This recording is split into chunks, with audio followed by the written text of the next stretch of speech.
Welcome to this week's Week in Wisdom. Week in Wisdom is the podcast where we answer your questions. Each week we will pick a question from one that's been sent in and attempt to answer it. So send us your questions. You can email them to info@creatingafamily.org, or you can click on the link in the show notes to get them here as well. All right, jumping right in. This was a question from someone in South Dakota. She says, I haven't listened to all of your back episodes, but can you address ICWA, ICWA, the Indian Child Welfare Act, as it pertains to adoption? I live in a state where the majority of children in foster care are Native Americans, and ICWA, the Indian Child Welfare Act, is confusing and divisive. At the end of the day, I just want the children I care for to be safe. I understand the reason for the law, but I hate when the comments on an ICWA story about adoption accuse foster care providers of kidnapping.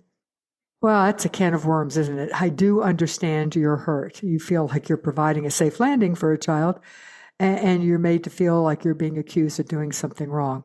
I know you understand the reason for the Indian Child Welfare Act, but I think it'd be helpful to others if I explained some of the history that led up to its passage. So basically, from the late 1800s to the mid 1900s, there are numerous state and federal policies that weakened or destroyed Indian tribal and family structure.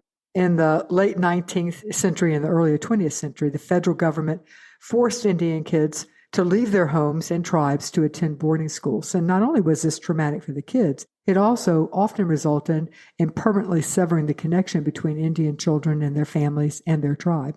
And then from 1958 to 1967, the Child Welfare League of America was under contract with the Bureau of Indian Affairs to run what has been called the Indian Adoption Project, where Native American children were placed with and adopted by white families. The point of this was to assimilate these kids into our society, but the result was that these kids lost their identity as Indians. And just in general, the child welfare practices from the 1950s through the 1970s removed Indian children from their homes. And it was often based on solely poverty. Now, we could argue that that continues to this day, and I think it does, but it certainly was existing back then and certainly existing to annihilate Indian families. All of this history resulted in statistics like the following. In Minnesota, from 1971 to 1972, 13% of all Indian children and 25% of all Indian children under the age of 1 were in adoptive homes. And of those homes, 90% were placed with non-Native families. I mean, that's an unbelievable statistic. Just think about that. 13% of all kids and 25% of all Indian kids under the age of 1 were in adoptive homes. And the vast majority of those homes were non-Native. As a result of all of that, Congress enacted the Indian Child Welfare Act in 1978, and that act recognized tribal sovereignty, saying that the tribe was in the best position to make decisions regarding the interests of Indian children. Part of the act was to preserve Indian families and active efforts to keep families together, including providing social supports to these families, and saying that Indian children must be placed with their extended family or tribe, if at all possible, when they were removed from their homes. So the bottom line is that it is very difficult for non-natives to adopt an Indian child. Foster parents should realize this when a child is placed in their home. And I realize you probably know most of this, and my answer to your question doesn't feel very satisfying. And it's particularly tragic when a child has resided for a long time with a non-native family.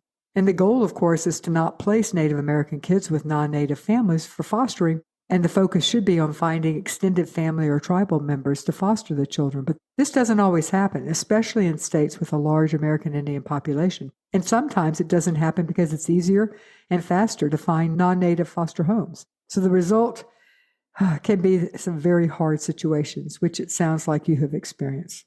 No one wants to be accused of kidnapping. That hurts, and I'm really sorry that it happened to you. I did want others to know there's a great resource out there for understanding the intricacies of the Indian Child Welfare Act, and that is the Indian Child Welfare Law Center, and you can find it at ICWLC, Indian Child Welfare Law Center.org. Before you go, let me remind you that Creating a Family has a monthly newsletter, and we would love to have you subscribe. Check it out at creatingafamily.org/newsletter. It's free and easy to unsubscribe. Thanks for listening today, and I will see you next week.